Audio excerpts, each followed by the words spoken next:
After the end of World War II, the world was split into two, East and West. This marked the beginning of the era called the Cold War.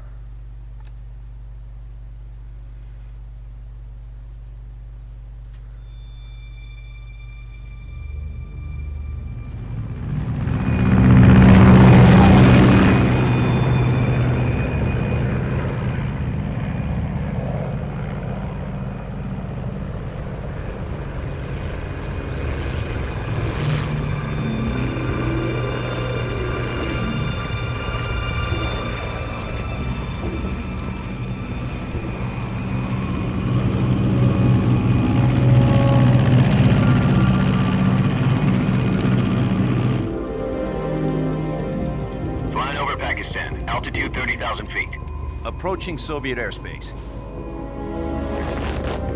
20 minutes to drop off. Commencing internal depressurization. Equipment check. Arm main parachute.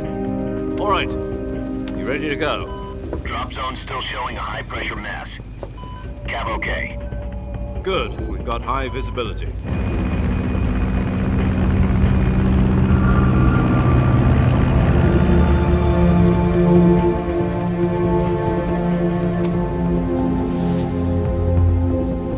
Put out that cigar. Connecting oxygen hose to interior connector. Put on your mask.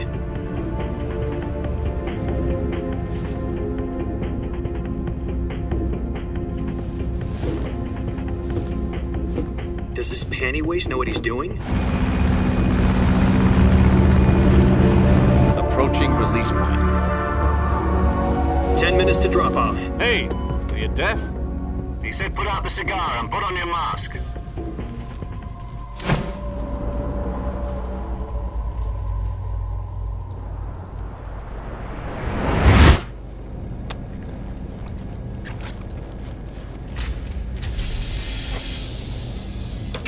Depressurization complete.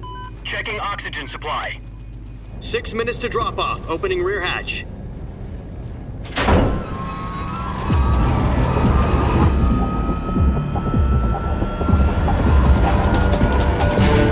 Sunrise.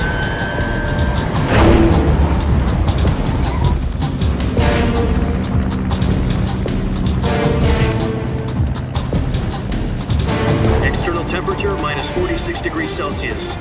2 minutes to drop off. Stand up. You'll be falling at 130 miles per hour. Try not to get frostbite from the wind chill. 1 minute to drop off. Move to the rear. Activate bailout model. This is one for the history books. The world's first halo jump. 10 seconds to drop off. Stand by. Status okay. All green. Prepare for drop-off. Countdown.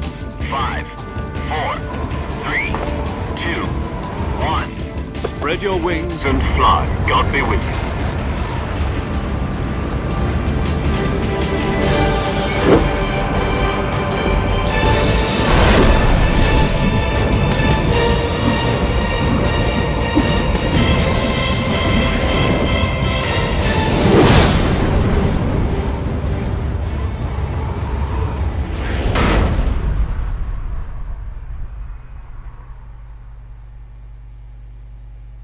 Jack, I've got some important news.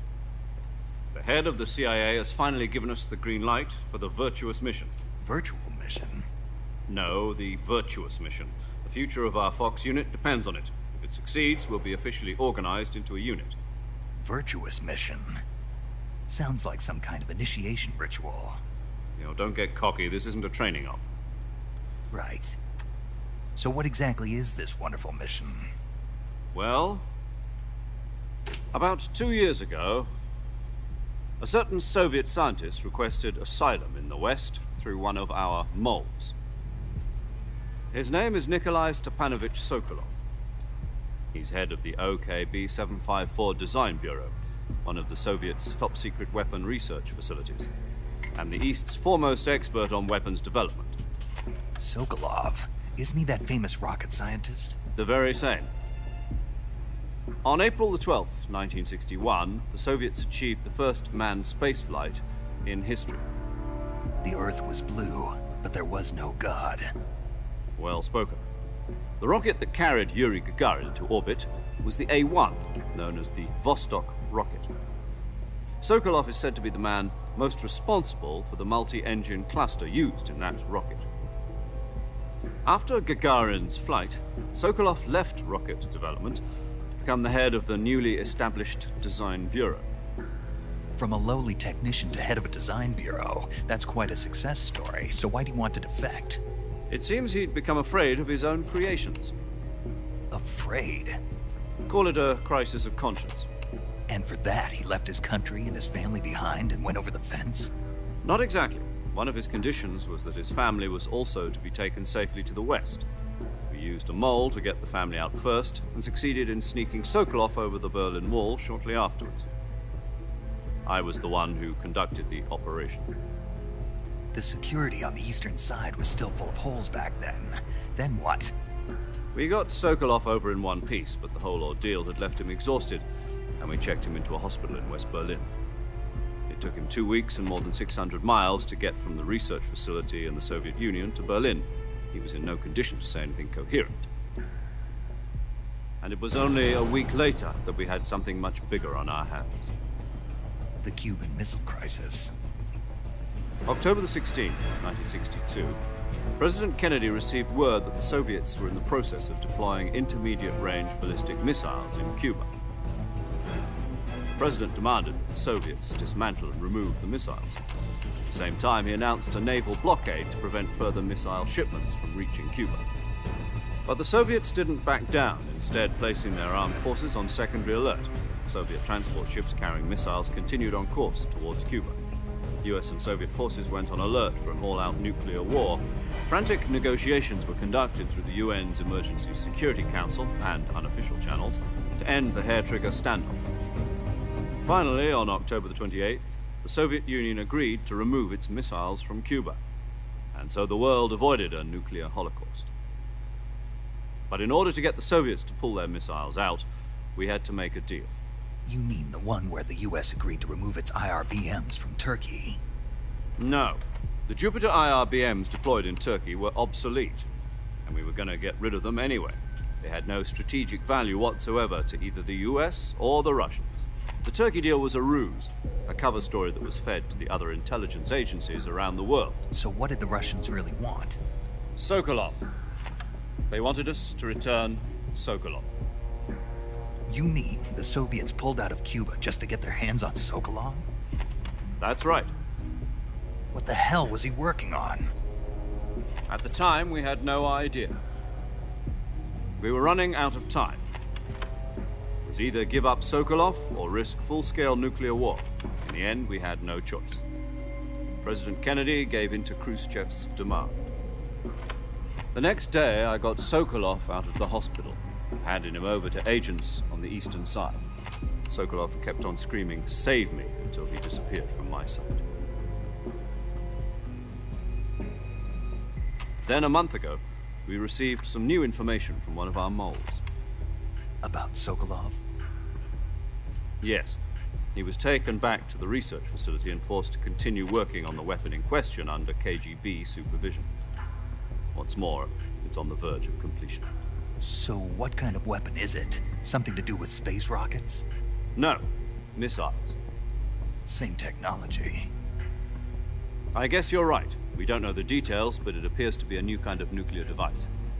For half a year now, the Soviets have been conducting frequent nuclear tests at Semipalatinsk. Something to do with the weapon, I assume. We're talking about a secret weapon so big that Khrushchev was ready to pull out of Cuba to get it back. Is Sokolov still in the facility? No. According to our intelligence, he's in Selinoyarsk, a place in the mountains about 3 miles to the west that's known as the Virgin Cliffs. The Virgin Cliffs.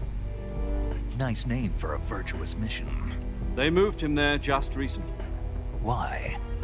Apparently, they're conducting a field test of the weapon, but it's our best chance to get him back. This mission would never have been possible if he was still in the research facility. This is our last chance. Sokolov must have known that too when he contacted us.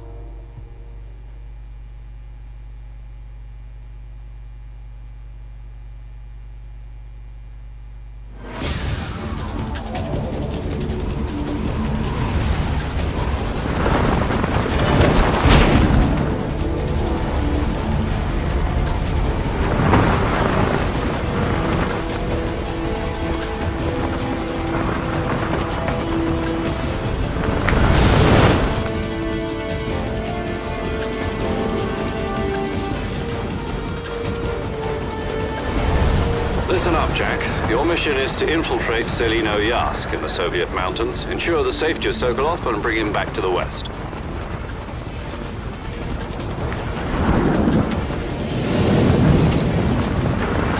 If we don't get Sokolov back before that weapon is complete, we'll be facing a major crisis. The clock is ticking.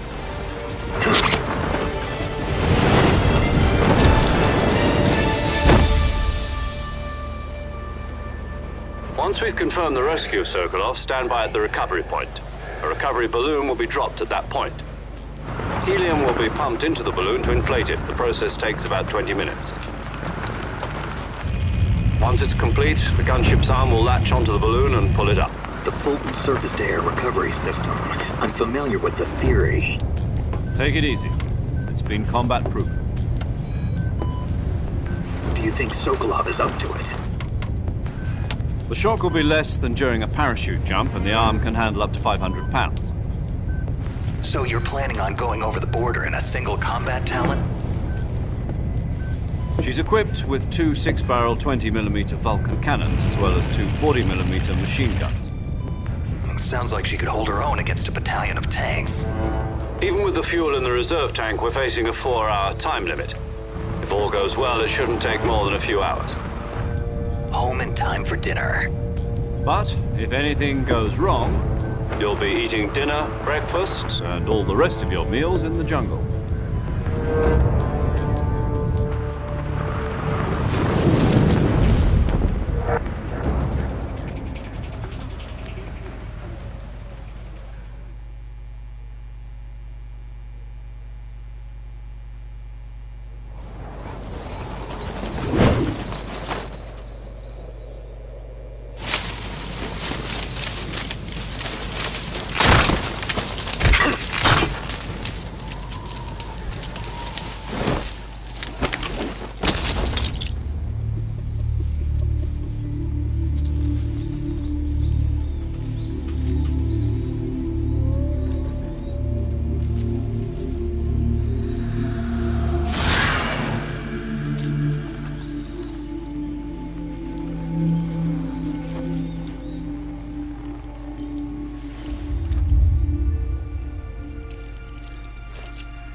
Do you copy? You're already in enemy territory, and somebody might be listening in. From here on out, we'll be using code names to refer to each other. Your code name for this mission will be Naked Snake. I'll be referring to you as Snake from now on. You're not to mention your real name. Snake? Oh, you don't like snakes? What do you mean? You've eaten one before, haven't you? In survival training. I'm glad to hear that. I don't know if I'd ever order one in a restaurant, but... Be careful, you might not have a choice. What about you, Major? What should I call you? Let's see. I'll be Tom. Call me Major Tom. This will be a sneaking mission. You must not be seen by the enemy. You must leave no trace of your presence. Is that clear? This kind of infiltration is the Fox unit's speciality. In other words, weapons and equipment are procured on site. That goes for food as well. You're completely naked, just as your name implies. Great. Now I see why you asked me if I like snakes. I suppose calling me Snake was your idea of a joke, too. No. There's a good reason for that. I'll tell you later when the time is right. Gotcha. Getting back to the subject, how exactly am I supposed to feed myself? You've been issued a knife and a tranquilizer gun. Use them to hunt for food. You'll also find some medical supplies in your backpack. Yeah, about the backpack. I lost it in a tree on the way down. I see. Well, you'd better go back and get it then. You know where it is? No problem. I can see it from here. It's stuck on a branch. To climb a tree, stand in front of a tree that's covered in ivy and press the action button. I'll be monitoring your progress over the radio. We can't risk violating Soviet airspace, but I'll be in the gunship. My frequency is 140.85. I'll give you a call if I need to talk to you. If you need to talk to me, use the send function. Okay, Snake, go get your backpack.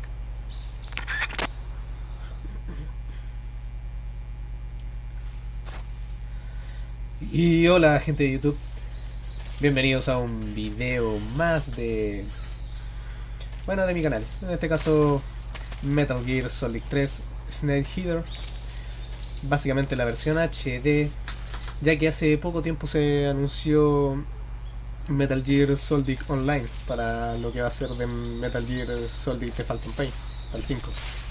Y como ya estamos entrando ya en el 2015 y por lo menos no se sabe la fecha de salida del juego, quería jugar este juego y aprovechar de grabarlo. Después de esa pequeña introducción más larga que la cresta, vamos a seguir el tema. Si más no me acuerdo, esta cuestión... sí, por acá. Me acuerdo que este juego lo jugué hace caleta de tiempo y me acuerdo que la primera vez que lo jugué en inglés y como sabrán algunos no tengo ni puta idea de inglés y la wea es que estuve días sin poder pasar esta parte. No sabía que tenía que ganarme frente al árbol y presionar el triángulo. Y ahora vamos a otra sección larga de diálogo. El juego está plagado de ellas. I see you've retrieved your backpack, Snake. To equip a weapon, it's necessary to take it out of your backpack. In the survival viewer, choose Weapon from the backpack. Your available weapons will be displayed in a window in the upper left. From that list, choose the weapon you want to equip and press the Enter button. For other equipped items, just do the same thing from Item. Got it.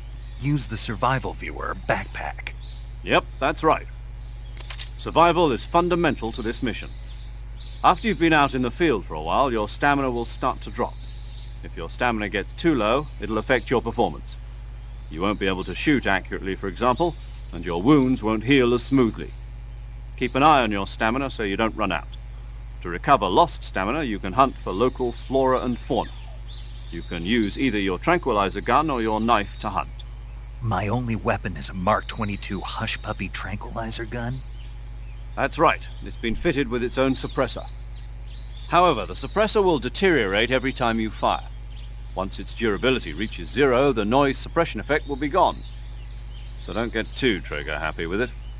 The suppressor's durability is shown in the icon. Any weapons and equipment beyond what you're carrying now, you'll have to find as you go. I have to find my own weapons and equipment? Whose crazy idea was this anyway? Solo covert actions are standard Fox operating procedure. You can't leave any traces of your presence. No weapons, equipment, footprints, sweat, or bodily waste. The same goes for bullets and cartridges, too. Your presence in enemy territory is already a violation of international conventions of warfare. There aren't supposed to be any American soldiers in Russia. It could spark an international incident. You can't let anyone see you. You can't let the enemy know you're there. This is a stealth mission. You're a ghost, Snake, in every sense of the word. And there'll be no rescue if you're captured.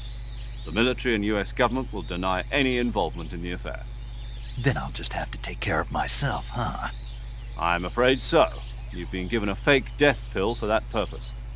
SIS guidelines stipulate that soldiers on covert ops like this one be issued a potassium cyanide capsule. Tape it to your body so you can take it when you need to. How generous of you. Use it if you're taken prisoner by the enemy. It'll send you into a state of false death for a short time. Fooling them into thinking that I'm really dead. So, how do I come back to life? Just take the revival pill. You mean that thing they put in my tooth before the mission? That's the one. But be careful. If you remain in a state of false death for too long, Nothing will be able to bring you back. Remember that. I'll keep it in mind. You said this was a solo mission, right? Right. I guess that means I can't count on any reinforcements. Correct. The mission rests entirely in your hands. A real one-man army.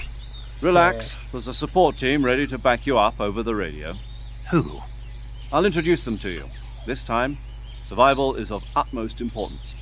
The first member of the support team will be in charge of monitoring your physical condition, acting as a medic, so to speak, as well as recording your mission data. She's a member of Fox as well, and she's here on the gunship with me. She? Hello, Snake. I'm paramedic. Nice to meet you. Paramedic. As in a medic who comes in by parachute. Aren't you going to tell me your real name? Are you going to tell me yours, Mr. Snake? My name, huh? It's John Doe. And they call you Jack for short. You're a regular Captain Nemo. A name means nothing on the battlefield. After a week, no one has a name. What's your name? Jane Doe. Very funny. I wasn't joking, but I'll tell you my name only if you manage to make it back alive. My frequency is 145.73. She's also in charge of recording your mission data. Whenever you want to save, send a message over the reserved save frequency, 140.96. So saving lets me record my mission data. That's right. It also records the state of your health. Good to know. There's one more person I want to introduce you to, Snake. Huh? Speaking of snakes, you remember the boss, don't you? A legendary soldier and your mentor. Actually, it was the boss that got the DCI's authorization in the first place. She's going to be serving as Fox's mission advisor. The boss is? She also helped me plan this mission. She and I were at SAS together. Jack, is that you? How many years has it been? Boss? That's right. It's me. Talk to me. Let me hear your voice. It's been 5 years, 72 days, and 18 hours. You've lost weight. You can tell just by the sound of my voice. Of course I can. I know all about you. Really? Well, I don't know anything about you. What's that supposed to mean? Why'd you disappear on me all of a sudden? I was on a top-secret mission. You didn't need me anymore. But there were still so many things I wanted you to teach me. No, I taught you everything you needed to know about fighting techniques. I taught you all I could. The rest you needed to learn on your own. Techniques, sure. But what about how to think like a soldier? How to think like a soldier? I can't teach you that. A soldier needs to be strong in spirit, body, and technique. And the only thing you can learn from someone else is technique. In fact, technique doesn't even matter. What's most important is spirit. Spirit and body are like two sides of a single coin. They're the same thing. I can't teach you how to think. You'll just have to figure it out for yourself. Listen to me, Jack. Just because soldiers are on the same side right now doesn't mean they always will be. Having personal feelings about your comrades is one of the worst sins you can commit. Politics determine who you face on the battlefield. And politics are a living thing. They change along with the times. Yesterday's good might be tomorrow's evil. Is that why you abandoned me? No, it had nothing to do with you. I already told you, Jack. I was on a top-secret mission. A soldier has to follow whatever orders he's given. It's not his place to question why. But you're looking for a reason to fight. You're a natural-born fighter, but you're not quite a soldier. A soldier is a political tool, nothing more. That's doubly true if he's a career soldier. Right and wrong have no place in his mission. He has no enemies and no friends. Only the mission. You follow the orders you're given. That's what being a soldier is. I do whatever I have to get the job done. I don't think about politics. That's not the same thing. Sooner or later, your conscience is going to bother you. In the end, you have to choose whether you're going to live as a soldier or just another man with a gun. There's a saying in the Orient, loyalty to the end. Do you know what it means? Being patriotic. It means devoting yourself to your country. I follow the president and the top brass. I'm ready to die for them if necessary. The president and the top brass won't be there forever. Once their terms are up, others will take their place. I follow the will of the leader, no matter who's in charge. People aren't the ones who dictate the missions. Then who does? The times. People's values change over time, and so do the leaders of a country. So there's no such thing as an enemy in absolute terms. The enemies we fight are only enemies in relative terms, constantly changing with the times. As long as we have loyalty to the end, there's no point in believing in anything, even in those we love. And that's the way a soldier's supposed to think? The only thing we can believe in with absolute certainty is the mission, Jack. All right, but do me a favor. What is it? Call me Snake. Snake. Oh, right. Your codename is Snake. It suits you well. That's right. The legendary unit that the boss put together during World War II was a snake. The Cobra unit. A group of heroes that brought the war to an end and saved the world. As long as you've got a legendary hero backing you up, you'll be fine. Isn't that right, Snake? Yeah. I can't think of anyone else I'd rather have with me. Oh, and one more thing, boss. Yes? It's good to hear your voice again. Same here. After all, who knows if either of us will make it out alive? Snake, you are always best at urban warfare and infiltrating buildings. But this is the jungle. Survival is going to be key. Those CQC techniques I taught you are sure to come in handy. CQC? Close quarters combat, huh? I've been in the Green Berets for the past few years. I'm probably pretty rusty. Not to worry. I'll be here to help you remember. After all, this is your first actual survival mission. I'll be supporting you over the radio. Where are you, boss? Next to the Major? The boss is communicating with us by radio from aboard a Permit-class submarine in the Arctic Ocean. My frequency is 141.80. Call me if you need my advice on battle techniques. Gotcha. Your mission is to retrieve Dr. Sokolov. Dr. Sokolov is being held in an abandoned factory located to the north of your current position. Avoid heavy combat and don't let anyone see you. Don't forget that this is a stealth mission. Aunque igual te la voy a pasar a los Rambo. Snake, try to remember some of the basics of CQC.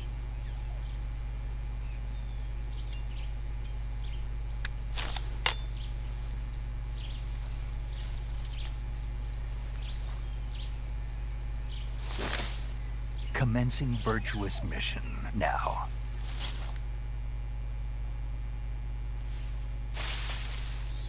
Oh, por fin. Se me olvidaba que esta cuestión de introducción era más larga que la cresta. A ver. ¿En qué estaba? Ah, sí. Ya. Se supone que quiero jugar este juego, quiero pasármelo y la otro tema es que también quiero subirlo. A ver si hay algunas personas que le interese verlo. Voy a tratar de, a menos que me lo pidan, de subir todos los... No, espera, así. De subir todas las conversaciones, todos los cinemas, todo. Se va a hacer largo, pero si no les gusta pueden dejar su comentario pidiendo que no. Solamente quieren ver el juego y así que yo puedo saltarme las cinemas. Aunque, chucha, en mi caso, bueno, no los voy a saltar, solamente los voy a editar y quitar esas partes. Pero bueno, también quiero tratar de sacar todo lo que es esta cuestión de las ranitas, las Kerotan creo que se llaman. Que si mal no me equivoco, me acuerdo dónde estaba la ubicación de todas. Si mal no me equivoco, por aquí hay una. Bueno, en cada escena hay una rana, así que... La pregunta del millón, ¿dónde chucha estaba esta? Me acuerdo que estaba en una esquina arriba. Ya que hay un trofeo por sacar esas y también puedo sacar el camuflaje óptico. A darle a todas. A ver, si esta cuestión está arriba, si mal no me equivoco.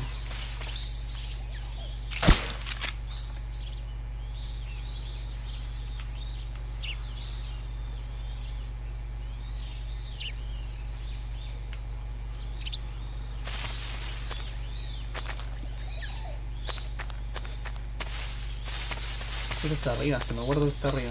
A ver, vamos a...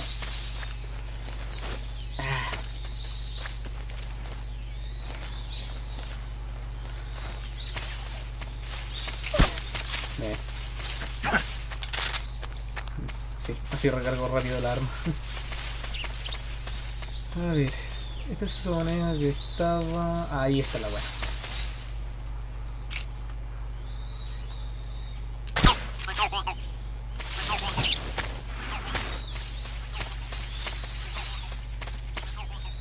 Bueno, y ya... trofeo. Mi príncipe azul. Y bien, para no terminar siendo una edición más larga que la cresta, vamos a dejarlo aquí. Digamos que esta edición va a ser una introducción al juego, ya que prácticamente fue puro cinema y pura conversación por codec. Pero bueno, ya saben, si que les quieren seguir viendo más este juego, pueden dejar su comentario, dejar un like, indicando que les gusta, obvio, y suscribirse para ver las siguientes partes. Espero que estén bien, se cuidan harto y chao.